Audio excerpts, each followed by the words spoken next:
Bulle de vie, votre magazine santé avec Mutualia, complémentaire santé et prévoyance pour les familles, les seniors, les entreprises et les associations.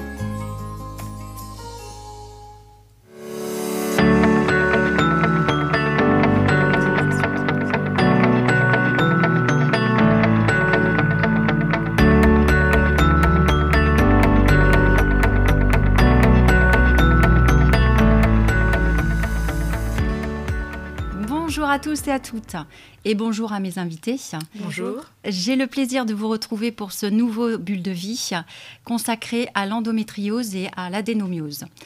Pour cela, je reçois Chloé Bernard, Bonjour. représentante de l'association Endomind France, et le docteur Grisot, gynécologue obstétricienne à La Roche-sur-Yon. Bonjour.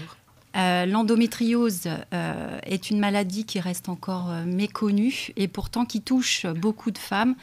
Une femme sur 10, cela représente environ 2 à 4 millions de femmes en France. Votre association œuvre au quotidien auprès des patientes ainsi que de nombreux professionnels. Pouvez-vous nous présenter Endomind France ? Oui, merci de nous recevoir pour parler d'endométriose. Donc, Endomind a été créé en 2014 suite à la participation des équipes à l'Endomarche internationale, qui est la grande manifestation internationale pour faire reconnaître l'endométriose, qui a lieu tous les ans au mois de mars. Et ça a permis aux femmes qui ont fait partie de cette organisation de se rendre compte du manque de moyens qui étaient mis pour aider à faire avancer les choses. Donc voilà pourquoi Endomind a été créé, et pour pouvoir porter la voix des patientes, puisque nous sommes une association de patientes reconnue par le ministère de la Santé. Et voilà, nous œuvrons auprès des professionnels de santé pour faire parler d'endométriose dans les entreprises, auprès de toutes les personnes qui nous sollicitent. Notre idée est vraiment de pouvoir porter le message de qu'est-ce que l'endométriose et quelles sont les solutions pour améliorer le quotidien des patientes. Docteur Grisot, pouvez-vous nous expliquer ce qu'est l'endométriose et l'adénomiose, dont on parle moins, mais... Tout à fait. Alors l'endométriose, c'est une maladie qui est très ancienne, dont on connaît l'existence depuis très longtemps. Ça date de 1860, donc les premières lésions découvertes. C'est assimilé en fait à une migration du tissu qui s'appelle l'endomètre, qui donne le flux des règles tous les mois quand on est réglé tous les mois. Une migration de ce tissu qui va aller coloniser le petit bassin, c'est-à-dire que par un reflux à travers les trompes, le sang des règles va aller se diffuser dans le petit bassin, et chez certaines femmes seulement, ces cellules se grefferaient et créeraient ces lésions d'endométriose. Donc des lésions qui, du coup, hormonalement dépendantes comme l'endomètre, saigneraient tous les mois et créeraient les douleurs, les adhérences et les problèmes futurs. Donc ça, c'est la théorie, on va dire, communément acceptée, qui commence à être un petit peu remise en cause, on peut le dire, de plus en plus, puisqu'on s'oriente de plus en plus aussi sur une thèse où des tissus non endométriotiques se transformeraient dans le petit bassin, c'est-à-dire que des cellules deviendraient des cellules endométriales sans pour autant être liées à un reflux tubaire. Et on a observé chez des fœtus de petites filles qu'il y avait déjà des cellules d'endométriose dans le petit bassin, donc avant même qu'elles aient leurs règles. Donc ça remet un petit peu en cause cette théorie qui était un peu communément admise. Toujours est-il que cette pathologie crée des lésions du petit bassin qui sont douloureuses, pénibles, et qui handicapent une femme sur 10 quasiment. L'adénomiose est une forme particulière de l'endométriose, puisque c'est une colonisation de l'endomètre dans le muscle utérin. Et ce qui se passe, c'est que l'utérus devient plus gros, plus gonflé, saigne au moment des règles aussi au niveau de son muscle, et comme une grosse éponge qui est obligée de se vider, contracte de façon violente pour faire échapper le sang. Et ça donne des règles très très abondantes, très douloureuses, avec des femmes qui peuvent être très très fatiguées par cette pathologie. C'est quelque chose qui est censé apparaître de façon plus ou moins physiologique à partir de la quarantaine chez les femmes, mais qu'on observe chez des très jeunes filles en fait. Voilà. D'accord, donc ça veut dire qu'à partir de quel âge elle se développe ? Alors, chez certaines jeunes femmes et jeunes filles, on peut observer, si on interroge, on va dire correctement les filles, que certaines petites filles se plaignent de maux de ventre de façon régulière, plus ou moins cycliques, bien avant d'avoir leurs règles, en fait. Donc, ce qui corrobore la première hypothèse, qui serait que ce sont des petites filles qui ont déjà des cellules endométriotiques dans le petit bassin. Alors, après, la grosse majorité des patientes, ça peut démarrer dès les premières règles. Donc, voilà, où d'emblée, on peut avoir des symptômes d'emblée douloureux, d'emblée très invalidants. Et puis, chez d'autres femmes, ça peut apparaître à d'autres moments de la vie, c'est-à-dire qu'elles peuvent avoir eu des règles normales pendant 3, 4, 5, 6 ans, et puis voir apparaître une forme d'endométriose à la vingtaine, à 25 ans. On en découvre certaines après un premier enfant, enfin voilà. Il existe aussi des endométrioses asymptomatiques. Des personnes chez qui on découvre fortuitement des cellules d'endométriose, parfois énormes, et qui n'ont aucun symptôme, aucune problématique. Et puisqu'il faut savoir que la taille des lésions n'est pas proportionnelle à la quantité et l'intensité des douleurs. Donc, c'est des choses très, très évolutives et qui peuvent être complètement changeantes. Et quels signes les parents doivent commencer à observer, en fait? Ça commence par quoi? Qu'est-ce qui doit alerter? Alors, en général, c'est la douleur. C'est une douleur centrale, pelvienne, un peu constante, qui évolue quand même par vagues. Au fur et à mesure des cycles, ça a tendance à s'aggraver. Des règles qui peuvent être vraiment douloureuses, vraiment très abondantes, donc des jeunes filles qui peuvent être amenées à mettre des protections hygiéniques maxi-nuit 3 à 5 fois par heure, parce que c'est un flux continu. Des caillots. Des caillots, quand je dis, on perd vraiment des morceaux, on a vraiment l'impression de perdre des morceaux de muqueuse, en fait, des morceaux de... donc ces jeunes filles, en général, ont le réflexe derrière de la douleur, c'est-à-dire qu'en fait, des sueurs froides, des nausées, des troubles du transit, qui peuvent être associés. Donc, très souvent, il peut y avoir ou une accélération du transit. C'est des jeunes filles qui disent qu'elles se vident, en fait. Et elles se vident, tant sur le plan digestif que sur le plan des règles, en fait.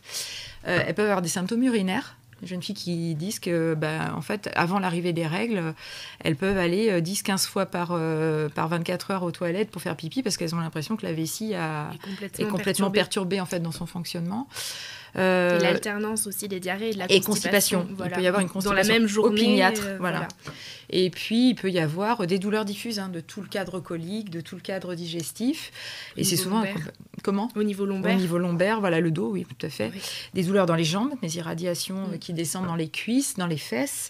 Et puis, des symptômes généraux, parce que cette douleur, elle est tellement intense que ce sont des jeunes filles qui font des malaises, qui vomissent de douleur, qui peuvent vraiment faire des pertes de connaissances vagales, en fait. Ouais. Voilà. On y reviendra tout à l'heure, justement, on a quelques chiffres par rapport à ça. Les conséquences donc pour les jeunes filles et pour les femmes à l'âge adulte, pour la jeune fille, par exemple, vous avez été concernée. C'est vrai que c'est beaucoup de fatigue. Donc, petit à petit, on n'arrive plus à comprendre pourquoi on est si fatigué. On a un entourage qui nous dit « mais quand même, force-toi ». Alors, c'est aussi l'époque de l'adolescence. Donc, il y a tout ce rapport. On dit « bon, il faut arrêter, viens participer, viens faire des choses ». Mais en même temps, physiquement, on est bloqué. Donc, il faut arriver vraiment à faire la part des choses entre cette fatigue qui est la fatigue d'un adolescent normal et la fatigue d'une personne qui sent qu'il y a quelque chose qui se passe au fond d'elle qui correspond pas à ce qui devrait se passer.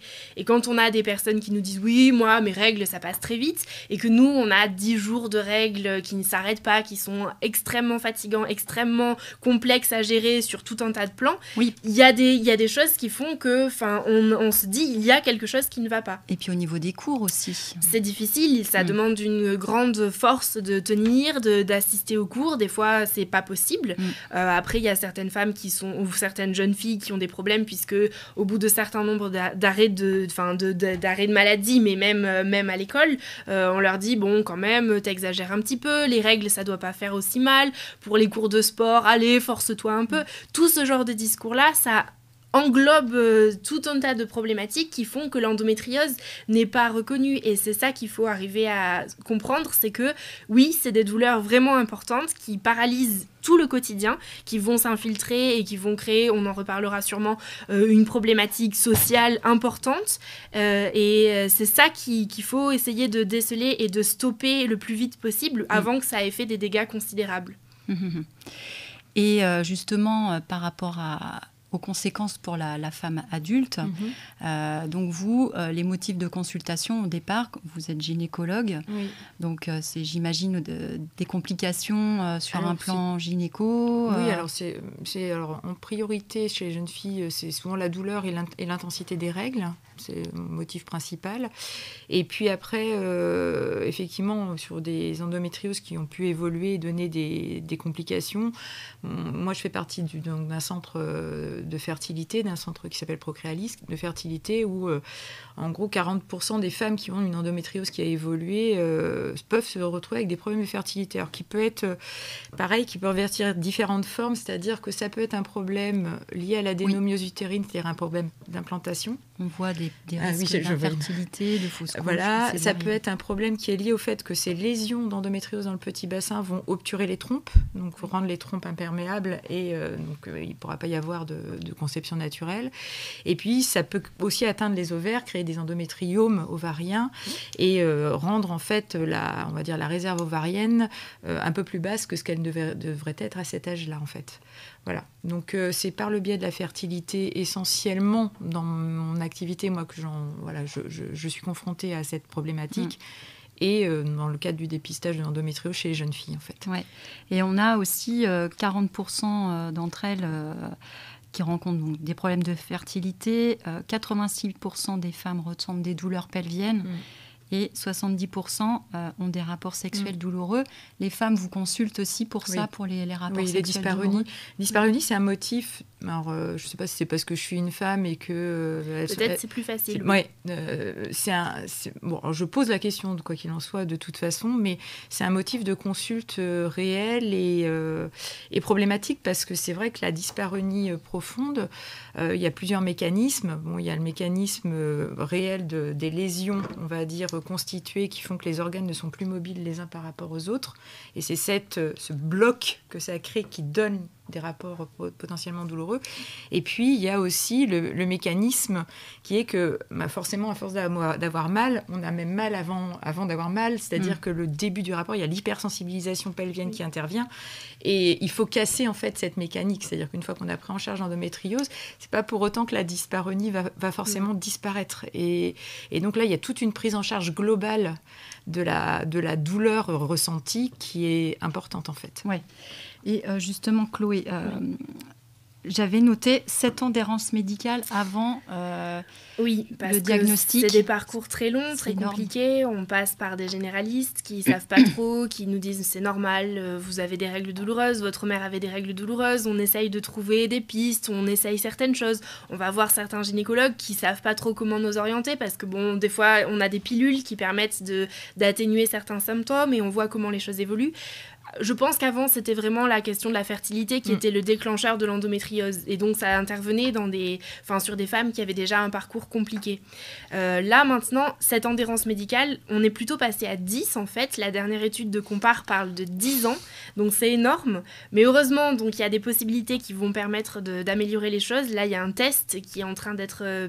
qui va peut-être être commercialisé bientôt, qui est scientifiquement validé et logistiquement validé. Donc, on attend les dernières décisions, on va dire, de la Haute Autorité de Santé pour pouvoir pour qu'il puisse être remboursé et prescrit. Mais un test qui est un test d'autodiagnostic salivaire de l'endométriose, ce qui veut dire donc que les femmes pourraient cracher dans un récipient et envoyer leur salive dans un laboratoire. La salive, c'est beaucoup plus stable que le sang, donc ça peut circuler et ça peut permettre beaucoup plus facilement de faire des prélèvements et de gérer ce temps de distance entre le prélèvement et l'analyse. Et donc, ça serait analysé, et par le biais de la reconnaissance de micro-ARN qui sont spécifiques à l'endométriose, on pourrait déterminer si une femme oui ou non a de l'endométriose. Ça permettrait vraiment, donc c'est quelque chose qui est pour les mois prochains, ça permettra vraiment de réduire ce délai diagnostique et de permettre aux femmes d'être orientées le plus tôt possible et donc d'éviter de passer d'un médecin à l'autre, d'un spécialiste à l'autre, d'aller faire des bilans chez un gastro-entérologue pour les douleurs digestives, les constipations et tout ça, pour éviter d'aller voir un urologue qui va dire « Ah oui, mais bon, moi je vois pas trop, c'est pas trop », puisque le problème est gynécologique, mais s'étend sur toute la sphère pelvienne, c'est toujours difficile de savoir par quel biais entrer dans ce système-là. En ayant le diagnostic d'endométriose, ça permettra vraiment de poser les choses. Et là, actuellement, il y a encore des possibilités pour les femmes qui pensent avoir de l'endométriose. Par exemple, il y a le site Deuxième Avis qui leur permet d'avoir un deuxième avis médical. C'est pris en charge par les mutuelles, c'est quelque chose de très rapide et ça permet vraiment d'avoir les imageries ou les traitements relus par des spécialistes de l'endométriose. C'est sur Internet, c'est gratuit, il faut constituer un dossier, répondre à des questions précises, donner précisément tout ce qui nous est arrivé et les médecins ont donc toutes ces informations et arrivent à pouvoir donc donner un diagnostic qui va infirmer ou confirmer celui qui a été déjà donné par les médecins. Mais on voit que dans l'endométriose, c'est souvent les femmes n'ont pas eu leur diagnostic d'endométriose et par le biais de Deuxième Avis, elles arrivent à avoir ce diagnostic-là qui permet ensuite l'évolution du parcours de soins. Oui, parce que j'ai cru comprendre que c'était compliqué déjà, ne serait-ce que d'avoir une prescription pour un IRM. Tout à fait. Les médecins généralistes ne sont pas forcément toujours bien formés. Il faut savoir qu'on n'a pas eu la formation. Alors moi, je ne suis pas très vieille, mais j'ai l'endométriose, on ne m'en a pas parlé pendant ma formation. Donc, c'est normal, c'était en 2020 que c'est rentré dans le programme. Voilà, c'est quelque chose que moi j'ai découvert parce que je me suis formée, parce que je me suis intéressée aussi à cette problématique. Il faut savoir aussi que l'accès à l'IRM, selon les régions où l'on est compliqué parce qu'il n'y a pas suffisamment de machines, il n'y a pas suffisamment de radiologues. Et un point important, c'est qu'il n'y a pas suffisamment de radiologues formés. C'est ça. Et il faut savoir que les réglages des machines sont très importants. Alors, quel que soit d'ailleurs le motif pour lequel on fait une IRM. Une IRM osseuse ne va pas être faite de la même façon qu'une IRM des tissus mous. Voilà. Et sur l'endométriose, il y a des réglages un petit peu spécifiques. Oui, parce que vous en faites en plus des donc des nous, échos. dans le centre, il y a des radiologues qui font des IRM. Moi, je fais des échographies. C'est pareil pour les échographies. C'est-à-dire que si vous n'êtes pas, on va utiliser un anglicisme, upgradé sur l'échographie endométriose, vous pouvez tout à fait passer à côté des lésions parce que c'est très fin, c'est une sémiologie qui est particulière et c'est pas quelque chose qui vous saute à l'œil si vous n'avez pas été habitué à la voir en fait. Oui. Voilà. Donc tout ça, effectivement, ça nécessite en fait qu'on monte en grade en fait un petit peu partout dans le pays le niveau moyen de connaissance de cette maladie en fait, quel que soit celui qui intervient. Du généraliste à la sage-femme, au gynéco, au radiologue, au gastro, effectivement. Ce qu'elle dit est vrai, c'est-à-dire qu'en France, on fonctionne beaucoup, et c'est très dommage, en médecine d'organes. Moi, je soigne le côlon, moi, je soigne l'utérus, moi, je soigne la vessie. Le petit bassin d'une femme, c'est tout ça. Hein. Et cette maladie, il se trouve que ça touche tout ça. Donc, en fait, on ne peut pas fonctionner en médecine d'organes. Justement, en préparant l'émission, je me suis rendu compte que l'endométriose avait bien d'autres conséquences que celles dont on parle toujours, notamment que 80% sont limités dans leurs tâches quotidiennes, 66% des douleurs lombaires, 45% des douleurs dans les jambes. On ne pourrait pas imaginer. 70% des troubles digestifs. C'est énorme. C'est quelque chose qu'on ne peut pas oublier au quotidien. On transporte notre maladie avec nous tout le temps.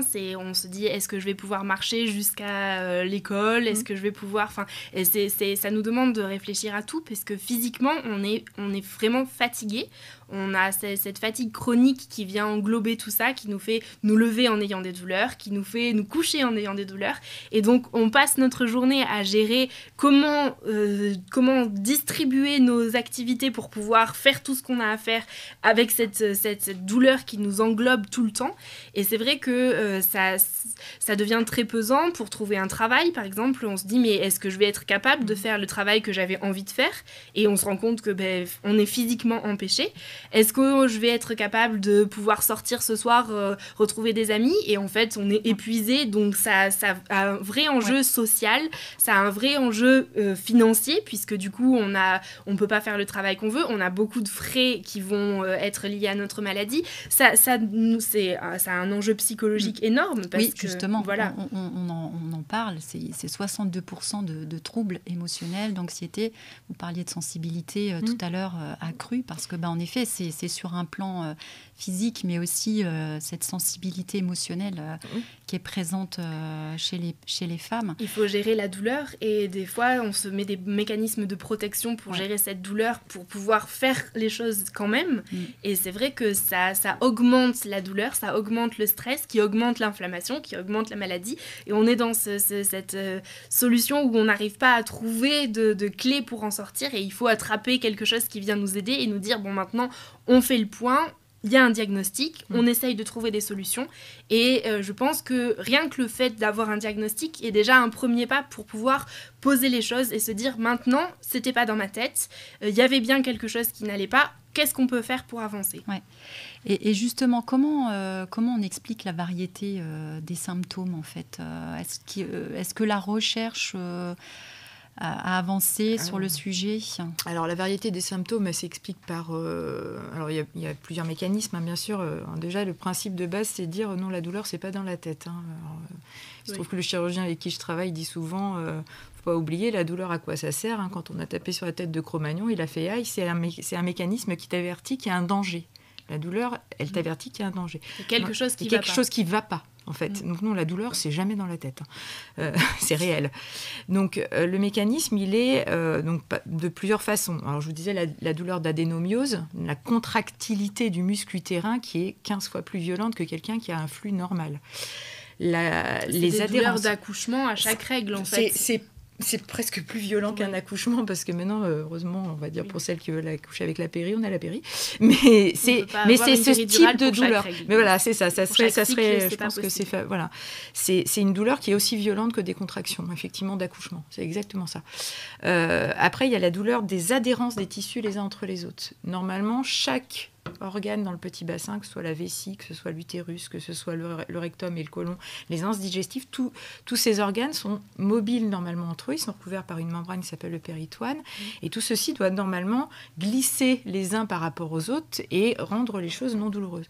À partir du moment où on a de l'endométriose, ces tissus se collent les uns aux autres et créent ce qu'on appelle des adhérences. Et ces adhérences créent des espèces de nodules nerveux, si vous voulez, douloureux, qui vont créer des douleurs projetées en fait, oui, et qui s'auto-alimentent. Et ça s'auto-alimente à chaque cycle. Voilà. Donc c'est pour ça qu'on peut avoir des douleurs dans les jambes, dans les lombaires. Vraiment multifactoriel. Une dame qui a une lésion d'endométriose sous le diaphragme va avoir mal à l'épaule. Voilà, c'est ce qu'on appelle les douleurs projetées qui peuvent être vraiment diffuses dans tout le corps en fait. Y compris peut-être sur des zones du corps qu'on n'imaginerait pas, les tympans. Oui, parce qu'il faut savoir que des cellules d'endométriose ont été retrouvées à peu près dans toutes partout. Dans toutes les cellules du corps. Dans toutes les cellules du corps. Oui. Voilà. Et justement, selon une étude d'Alice Romerio, c'est une maladie qui a aussi des conséquences sur le plan professionnel. Oui. 49% des femmes affirment que l'endométriose les a gênées dans leur cadre professionnel, et 82% ne demandent pas d'arrêt maladie. C'est très compliqué parce que la première fois, on essaye d'y aller quand même, on se dit bon, mais on va tenir. Quand on nous voit pas bien, on dit oh, bah, qu'est-ce qu'il y a, t'as tes règles ? Oui, en fait, oui. C'est ça. C'est pas forcément facile à dire. Et ensuite, au fil du temps, on peut pas demander un arrêt maladie tous les mois, une semaine par mois, ça marche pas. Le médecin ne l'accepte pas, mais même dans le monde du travail, c'est quelque chose qui n'est pas du tout accepté. Donc nous, chez Endomind, on essaye de on fait des conférences, par exemple, au sein des entreprises pour que les mentalités changent et qu'on se rende compte que oui, s'il y a une personne qui est absente régulièrement, qu'elle est toujours pas bien à un certain moment du mois, qui peut durer certainement beaucoup plus que ce qu'on a dans l'imaginaire collectif, 3-4 jours de règles, on va dire, il y a quelque chose qui va pas. Elle n'est pas juste chez elle parce qu'elle n'a pas envie de venir travailler. Elle fait tout son possible pour venir travailler parce que travailler, c'est aussi très important. Ça permet de rester rester dans un monde actif, d'être confrontées à d'autres personnes, socialement intégrées. Donc, c'est des femmes qui se battent acharnement, avec beaucoup d'intérêt pour pouvoir continuer à travailler. Mais physiquement, le corps ne suit pas. Et donc, c'est pour ça qu'il est très important qu'on arrive à faire reconnaître les choses pour qu'on puisse dire oui, les arrêts maladie, c'est important, on vous accorde vos arrêts maladie, on vous accorde la possibilité sur votre temps de travail d'aller faire des séances de kinésithérapie, d'aller à vos rendez-vous médicaux. Ça, c'est ce que propose la LD30, mais peut-être qu'on en reparlera. Justement, en fait, j'allais vous poser la question. Il y a des solutions de reconnaissance, et donc là, la stratégie nationale sur l'endométriose, qui a été présentée par le président au mois de janvier, a défini certains axes pour pouvoir faire évaluer les choses. Donc un premier axe sur la détection et le diagnostic de l'endométriose, un deuxième axe sur la question du parcours de soins, avec par exemple la création de filières de soins pour que les spécialistes et tous les professionnels de santé qui soient listés et centrés sur que le travail se fasse en cohésion. Un autre axe sur la recherche, un quatrième axe sur la formation des professionnels de santé, puisqu'on pourra monter des filières de soins que si on a suffisamment de professionnels de santé qui connaissent l'endométriose et qui sont formés. Et un dernier axe sur tout ce qui va être l'information, la communication et la sensibilisation du monde sur tous les plans, au niveau scolaire, au niveau professionnel, à l'endométriose. Et donc ces 5 axes ont permis de faire réfléchir et de faire travailler sur ces sujets-là. On va voir comment les choses évoluent. La question de l'ALD, donc nous, avec Endomind, on a fait une pétition pour que l'endométriose soit reconnue en ALD 30. On a fait un long travail auprès de différents parlementaires pour poser les choses. On a rencontré plus de 300 parlementaires. C'est un travail de longue haleine qu'on a depuis longtemps. Et c'était notre souhait que dans cette stratégie nationale apparaisse donc l'ALD 30, qui était une solution pour aider concrètement, financièrement, mais aussi au niveau d'une reconnaissance de la maladie, les patientes déjà diagnostiquées.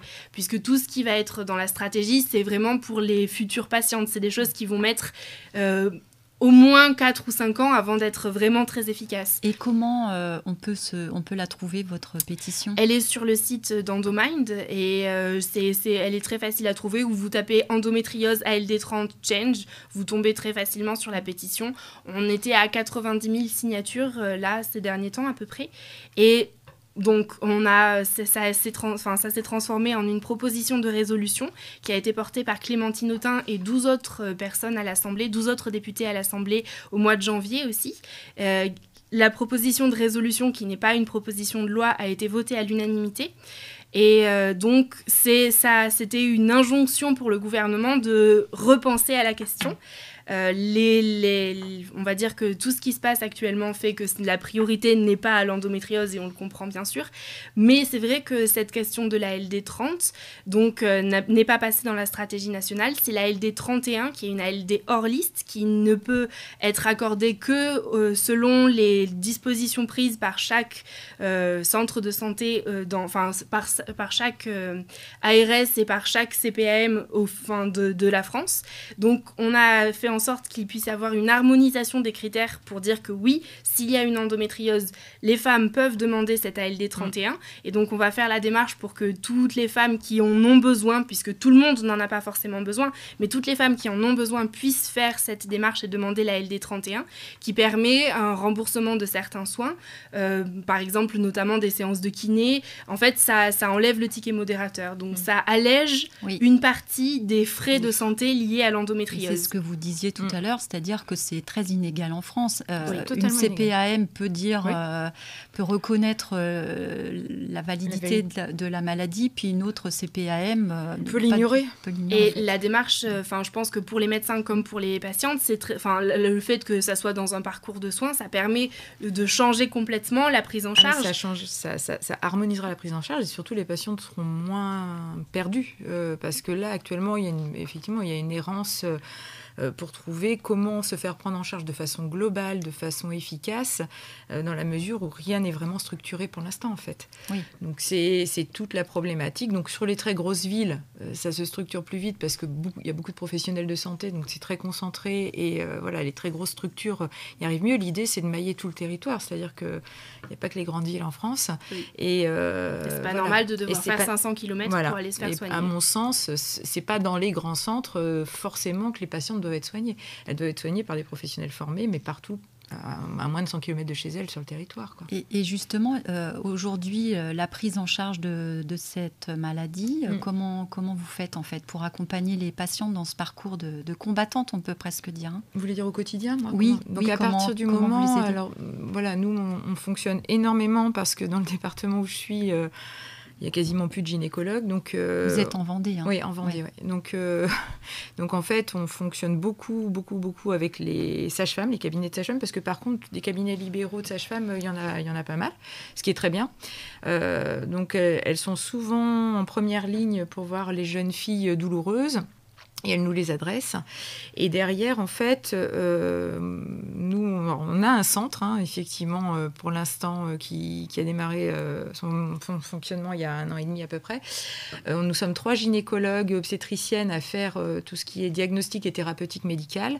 Mais nous fonctionnons en réseau, en fait, dans un centre d'endométriose, donc qui est sur la clinique où je travaille, avec le centre de PMA, avec 2 chirurgiens, donc auxquelles on adresse les patientes quand, dans notre réunion de groupe, en fait, pluridisciplinaire, ces dossiers-là sont passés une fois qu'on leur a fait faire toute l'imagerie, en fait. C'est-à-dire qu'une fois que nous, on a posé le diagnostic, on présente le dossier en réunion de staff pluridisciplinaire à peu près toutes les 4 à 6 semaines. On a une dizaine, quinzaine de dossiers et on décide de la stratégie thérapeutique à adopter, chirurgie, pas chirurgie, et on est accompagné d'autres professionnels de santé, c'est-à-dire qu'on a des kinés, on a des ostéopathes, on a des sophros, on a une pharmacienne qui fait la micronutrition, on a une psychologue, on a tout un arsenal, la prise en charge globale, c'est très important. On essaie que ce soit en fait maillé sur le territoire, c'est-à-dire que voilà, on en a sur la Roche, on en a au Sable, on essaie de faire en sorte que pour les patientes, les choses au quotidien soient simples. Je persiste à dire qu'on va les soigner à 500 km de leur endométriose, ça n'a pas de sens. On peut les opérer à 500 km, oui. Mais tout le reste... Mais tout le monde n'a pas besoin d'être opéré. Voilà. Et il faut le savoir, ça. Oui. Tout le monde n'a pas besoin d'être opéré. Et l'opération n'est pas forcément la solution qui permet de changer les choses. Donc, voilà. Oui, c'est ça. Oui. Donc, les actions d'Endomind, d'une manière générale, celles à venir. Plein mois de mars. Donc, nous, on a décidé de faire le mois de sensibilisation à l'endométriose. On ne s'est pas contenté d'une semaine. Donc là, on organise tous les mercredis soirs des webinaires, justement pour discuter des 5 points de la stratégie nationale. Et l'idée, c'est vraiment de donner des clés aux patientes pour avoir le plus d'informations possible. Donc, on a des partenariats. Je parlais tout à l'heure de Deuxième Avis. On a un partenariat avec Mapato pour faire un annuaire des professionnels de santé pour que les femmes puissent trouver des références près de chez elles, justement. On a donc, on travaille aussi avec Ziwig qui a organisé tout un système pour que les dossiers médicaux des patientes puissent être mis en ligne sur un espace sécurisé qui leur permet du coup d'avoir un travail en collaboration avec les médecins pour que les médecins puissent voir tout ce qui se passe et à faire le point de tous les symptômes en amont, et donc ça permet de faire avancer les choses. Donc on a tout ce volet de partenariat. Nous, on organise aussi l'Endorun, qui est une course au mois de novembre, qui nous a permis en 2020, en fait, la somme d'argent qu'on a réussi à obtenir pour l'Endorun 2020 nous a permis de créer la Fondation pour la recherche sur l'endométriose. Donc c'est une course dont les fonds sont dédiés à la recherche. Cette année, on va encore refaire, on va voir si on va décider si on fait une Endorun physique, mais on fera au moins les 15 jours d'Endorun connectés. Donc les gens peuvent s'inscrire en ligne, prendre un dossard, c'est 5 € et donner 5 € à la recherche, et symboliquement pendant ces 15 jours faire parler d'endométriose et participer. Donc je vous parlais de la Fondation pour la recherche sur l'endométriose. Chez Endomind, on s'est dit, bon, les choses n'avancent pas, il faut faire quelque chose. Et quand on a récupéré 40 000 € donc, lors de l'Endorun 2020, on a dit, qu'est-ce qu'on peut faire ? On a créé la Fondation pour la recherche sur l'endométriose, qui a donc lancé un premier appel à projet l'année dernière, qui a été rendu. Donc il y a 2 équipes de recherche qui sont déjà qui se sont lancées tout de suite pour faire avancer les choses. Et il va y avoir un deuxième appel à projet au mois de juin. Ce qui est très intéressant, c'est que c'était des appels à projet de personnes qu'on ne connaissait pas du tout. Donc, il y a un réel engouement de recherche pour l'endométriose.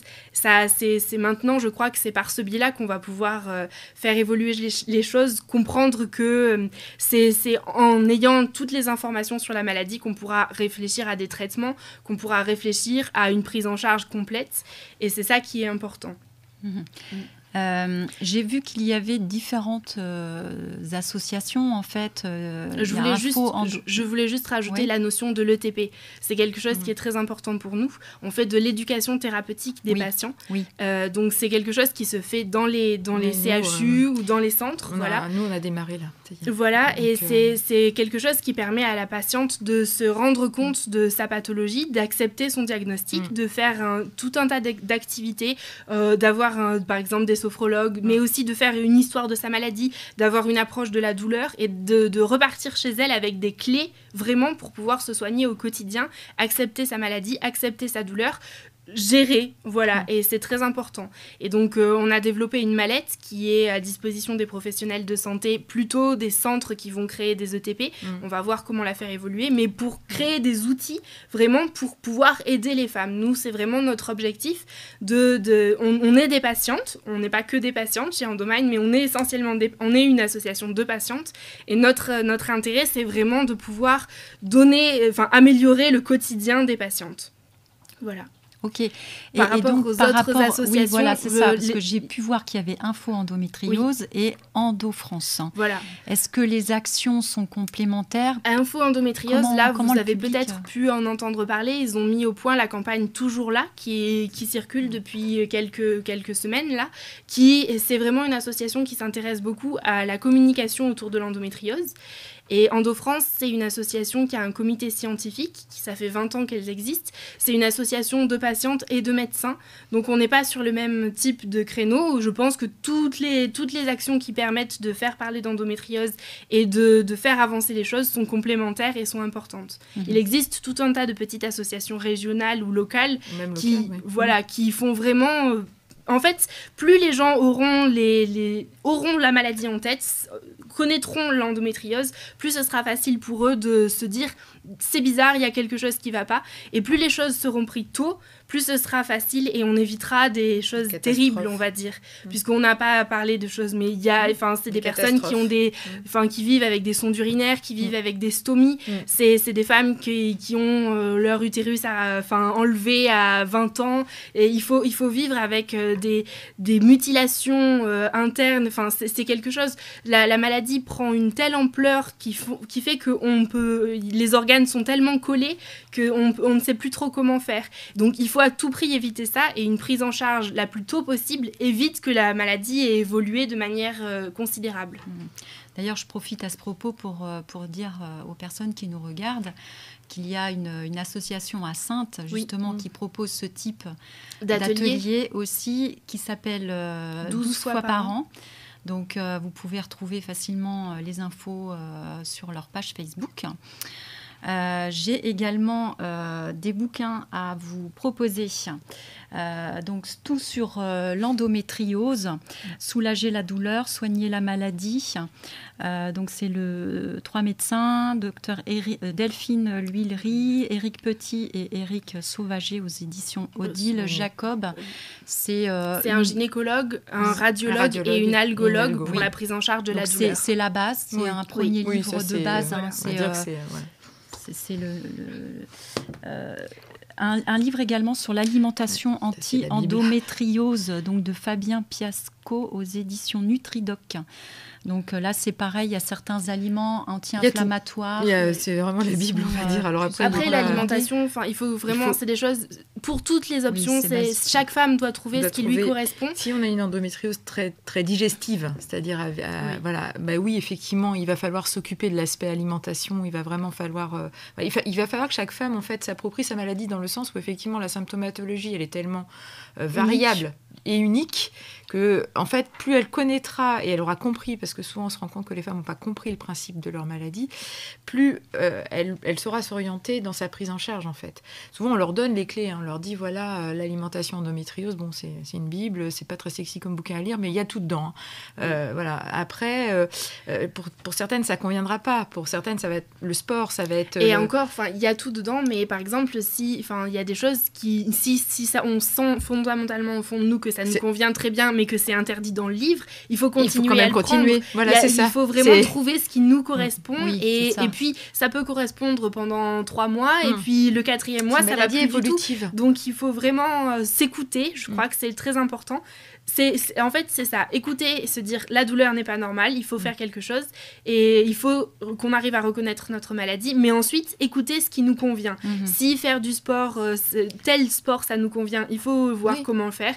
Si on peut faire jouer l'alimentation, si on arrive à faire de la méditation pour descendre le niveau de stress, c'est très bien, mais si c'est que de la respiration, ça va aussi. Il faut trouver vraiment toutes les choses qui vont convenir à chacune d'entre nous. Et puis le dernier, soulager l'endométriose sans médicaments. Donc celui-là, c'est Stéphanie Mézeray et Sophie Pensa aux éditions Le Duc Pratique.